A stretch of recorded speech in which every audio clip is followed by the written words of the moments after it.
ইরানের লাখ লাখ মানুষ আন্দোলনে পথে নেমেছে ইরানের সুপ্রিম লিডার কিংবা তানাশাহ আয়াতুল্লাহ আলী খুমেনির বিরুদ্ধে। উদ্দেশ্য ইরানের ইসলামী শাসনের সমাপ্তি এবং এর কারণ হলো বর্তমানে ইরানের অর্থনৈতিক অবস্থা। বর্তমানে ইরানিয়ান মুদ্রা রিয়াল ইতিহাসের সবচেয়ে নিচে অবস্থান করছে। $1 সমান 14 লক্ষ ইরানিয়ান রিয়াল। ইরানের এই অর্থনৈতিক দুর্গতির সূত্রপাত হয় 1979 সালে ইরানের মধ্যে ইসলামিক রেভলিউশনের পর থেকে।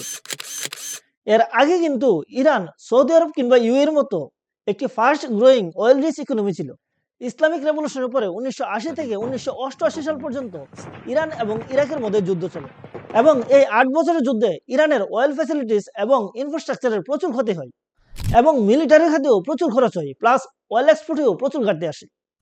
তাছাড়া 2006 থেকে 2015 পর্যন্ত ইরানের নিউক্লিয়ার প্রোগ্রামের অ্যাক্টিভিটির কারণে আমেরিকা, ইউরোপিয়ান ইউনিয়ন এবং ইউএন দ্বারা স্যাংশনের কারণে ইরানের অর্থনৈতিক অবস্থা আরো দুর্বল হয়ে পড়ে, যা ইরানের অর্থনীতিকে আজকের অবস্থানে এনে দাঁড় করে এবং ইরানের সাধারণ মানুষকে বাধ্য করে ইরানের ইসলামিক সরকারের বিরুদ্ধে আন্দোলনে পথে নামতে। হ্যাঁ, আপনি এটা বলতে পারেন যে এই আন্দোলনের পেছনে ইসরায়েল কিংবা ইউএস এর হাত রয়েছে, কারণ অ্যাকর্ডিং টু ইসরায়েল, ইরান এবং ইসরায়েলের সম্পর্কের মধ্যে যে একটা বিদ্বেষ, তার মূল কারণ হলো ইরানের এই ইসলামিক প্রশাসন।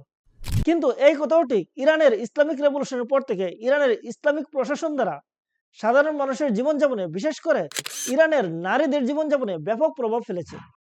যে কারণে 2022 সালে আমরা 22 বছরের এক ইরানিয়ান কুর্দিশ মহিলা মানসা আমিনির পুলিশ কাস্টডিতে মৃত্যুর পর ইরানের মধ্যে এক ব্যাপক আন্দোলন দেখতে পাই। যদিও ওই সময় সরকার এই আন্দোলনকে দমন করতে সফল হয়েছিল।